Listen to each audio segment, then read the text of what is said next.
ಅಕ್ರಮ ಮದ್ಯ ಮಾರಾಟಗಾರರ ವಿರುದ್ಧ ಹಲಗಿ ಗೌಡ್ರು ವಾಗ್ದಾಳಿ. ಯಾರ ಭಯವಿಲ್ಲದೆ ಅಕ್ರಮ ಮದ್ಯ ಮಾರಾಟ ಮಾಡುತ್ತಿರುವ ಈರಪ್ಪ ಧಾರಪ್ಪ ದಳವಾಯಿ. ಶಾಲೆಗೆ ಹೋಗುವ ಮಕ್ಕಳನ್ನು ಸಾರಾಯಿ ಮಾರಾಟಕ್ಕೆ ಉಪಯೋಗಿಸಿದ ಭೂಪ. ಯಾವುದೇ ಲೈಸೆನ್ಸ್ ಇಲ್ಲದೆ ರಾಜಾರೋಷವಾಗಿ ಅಕ್ರಮ ಮದ್ಯ ಮಾರಾಟ. ಬಾಗಲಕೋಟೆ ಜಿಲ್ಲೆ ಮುಧೋಳ ತಾಲೂಕಿನ ಮಲ್ಲಾಪುರ ಪಿಜಿಯಲ್ಲಿ ಅಕ್ರಮ ಮದ್ಯ ಮಾರಾಟ. ಕಣ್ಮುಚ್ಚಿಕೊಂಡ ಅಬಕಾರಿ ಸಚಿವರು ಹಾಗೂ ಅಬಕಾರಿ ಅಧಿಕಾರಿಗಳು. ಗರುಡ ಭೇಟೆ ಕನ್ನಡ ನ್ಯೂಸ್ಗೆ ಸ್ವಾಗತ ಸುಸ್ವಾಗತ. ಅಕ್ರಮ ಮದ್ಯ ಮಾರಾಟಗಾರರ ವಿರುದ್ಧ ಆಮ್ ಆದ್ಮಿ ಪಕ್ಷದ ಹಲಗಿ ಗೌಡ್ರು ವಾಗ್ದಾಳಿ. ಎಫ್ಐಆರ್ ದಾಖಲಿಸಿದ್ರು ಕೂಡ ಯಾರ ಭಯವಿಲ್ಲದೆ ಅಕ್ರಮ ಮದ್ಯ ಮಾರಾಟ ಮಾಡುತ್ತಿರುವ ಈರಪ್ಪ ಧಾರಪ್ಪ ದಳವಾಯಿ.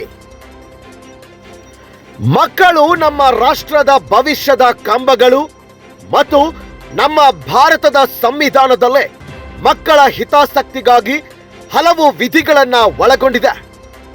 ಆದರೆ ಮಕ್ಕಳು ಅಂದ್ರೆ ಶಾಲೆಗೆ ಹೋಗುವ ವಿದ್ಯಾರ್ಥಿಯನ್ನ ಬಳಸಿಕೊಂಡು ಸಾರಾಯಿ ಮಾರಾಟ ಮಾಡುತ್ತಿರುವ ಘಟನೆ ಇದೇನು ಹೊಸದಲ್ಲ ಬಿಡಿ. ಹೌದು, ಅಕ್ರಮ ಮದ್ಯ ಮಾರಾಟ ಮಾಡುತ್ತಿರುವ ಆರೋಪಿ ಈರಪ್ಪ ಧಾರಪ್ಪ ದಳವಾಯಿ ಮೂಲತಃ ಬೆಳಗಾವಿ ಜಿಲ್ಲೆಯ ಮೂಡಲಗಿ ತಾಲೂಕಿನ ಹಳೆ ಯರಗುದ್ರಿ ನಿವಾಸಿ. ಮದ್ಯ ಮಾರಾಟ ಮಾಡೋದಕ್ಕೆ ಈತನ ಬಳಿ ಯಾವುದೇ ಲೈಸೆನ್ಸ್ ಪರವಾನಗಿ ಇಲ್ಲ. ಆದರೂ ಕೂಡ ರಾಜಾರೋಷವಾಗಿ ಮದ್ಯ ಮಾರಾಟ ಮಾಡೋದಲ್ಲದೆ ಶಾಲೆಗೆ ಹೋಗುತ್ತಿರುವ ತನ್ನ ಮಗನನ್ನು ಸಾರಾಯಿ ಮಾರಾಟ ಮಾಡೋದಕ್ಕೆ ಬಳಸಿಕೊಂಡಿದ್ದಾನೆ. ಸದ್ಯಕ್ಕೆ ಈತನು ಬಾಗಲಕೋಟೆ ಜಿಲ್ಲೆಯ ಮುಧೋಳ ತಾಲೂಕಿನ ಮಲ್ಲಾಪುರ ಪಿಜಿಗೆ ಸಂಬಂಧಪಟ್ಟ ಸ್ಥಳದಲ್ಲಿ ಅಕ್ರಮ ಮದ್ಯ ಮಾರಾಟ ಮಾಡ್ತಿದ್ದಾನೆ. ಹೀಗಂತ ಸ್ಥಳೀಯ ಪತ್ರಕರ್ತರು ಸಂಬಂಧಪಟ್ಟ ಮುಧೋಳ ಪೊಲೀಸ್ ಠಾಣೆಗೆ ತಿಳಿಸಿದಾಗ ಕೂಡಲೇ ಫೋನ್ ಮೂಲಕ ಕೊಟ್ಟ ದೂರಿನ ಆಧಾರದ ಮೇಲೆ ಸ್ಥಳಕ್ಕೆ ಆಗಮಿಸಿದ ಮುಧೋಳ ಪೊಲೀಸ್ ಸಿಬ್ಬಂದಿ ಅಕ್ರಮವಾಗಿ ಮದ್ಯ ಮಾರಾಟ ಮಾಡುತ್ತಿರುವ ಈರಪ್ಪ ಧಾರಪ್ಪ ದಳವಾಯಿ ಎಂಬಾತನ ಮೇಲೆ ಎಫ್ಐಆರ್ ದಾಖಲಿಸಿಕೊಂಡ್ರು.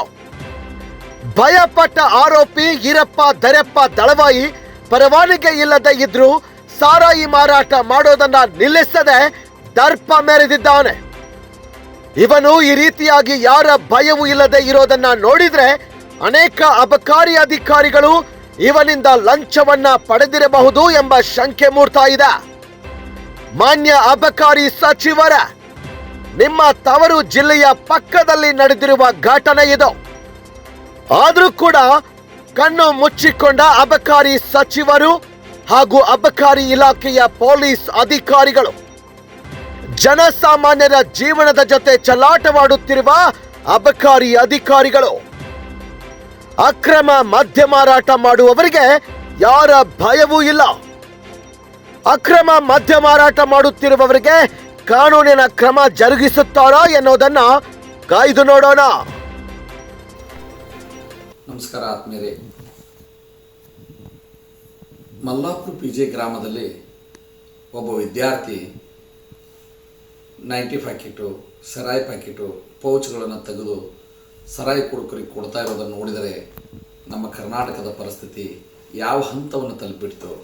ಅದು ಕೂಡ ಅಬಕಾರಿ ಸಚಿವರಾದಂಥ ಶ್ರೀಯುತ ಆರ್.ಬಿ. ತಿಮ್ಮಾಪುರ ಅವರ ತವರು ಜಿಲ್ಲೆ ಮತ್ತು ತವರು ಗ್ರಾಮದಿಂದ ಸುಮಾರು 10 ಕಿಲೋಮೀಟರ್ ಅಂತರದಲ್ಲಿ ಈ ರೀತಿ ಸರಾಯಿ ಮಾರಾಟ ಅಂಗಡಿಗಳಲ್ಲಿ, ಪಟ್ಟಿ ಅಂಗಡಿಗಳಲ್ಲಿ, ಕಿರಾಣಿ ಅಂಗಡಿಗಳಲ್ಲಿ, ಚಾದ ಹೋಟೆಲ್ಗಳಲ್ಲಿ ನಡೀತಾ ಇರೋದು ತಿಮ್ಮಾಪುರ ಸಾಹೇಬರ ಗಮನಕ್ಕೆ ಬಂದಿಲ್ವೋ? ಗಾಢ ನಿದ್ರೆಯಲ್ಲಿರುವಂಥ ಸರ್ಕಾರಿ ಅಬಕಾರಿ ಇಲಾಖೆ ಅಧಿಕಾರಿಗಳ ಗಮನಕ್ಕೆ ಬಂದಿಲ್ವೋ?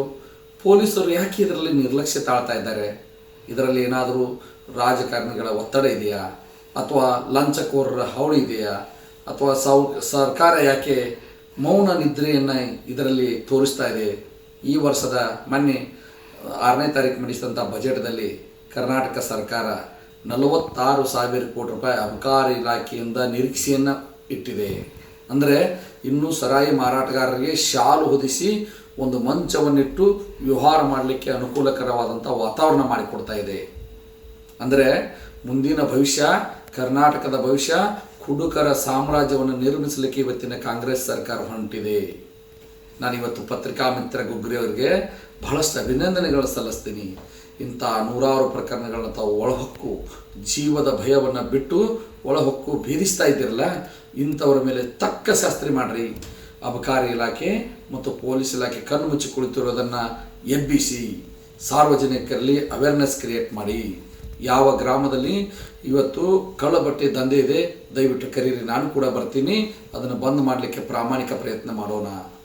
ಯಾಕೆಂದರೆ ಸರ್ಕಾರಕ್ಕೆ ಜನರಿಗೆ ಉದ್ಯೋಗ ಕೊಟ್ಟು ಒಂದು ನೀರಾವರಿ ಯೋಜನೆಗಳನ್ನು ಒಳ್ಳೆಯದು ಮಾಡಿ, ಸಮಾಜದಲ್ಲಿ ನಿರುದ್ಯೋಗವನ್ನು ಕಡಿಮೆ ಮಾಡಿ, ಸರ್ಕಾರಿ ನೇಮಕಾತಿಯನ್ನು ಮಾಡಿ, ಜನರಿಗೆ ವ್ಯವಸ್ಥಿತವಾಗಿ ಒಂದು ಉದ್ಯೋಗವನ್ನು ಕೊಡದೆ ಈ ಸಮಾಜವನ್ನು ಹಾಳು ಮಾಡುತ್ತಿರುವಂಥ ಈ ಕಾಂಗ್ರೆಸ್ ಸರ್ಕಾರಕ್ಕೆ ಧಿಕ್ಕಾರವನ್ನು ಹೇಳ್ತೀನಿ. Thank you. Bureau report, Garuda Bhete Kannada news, Mudalagi.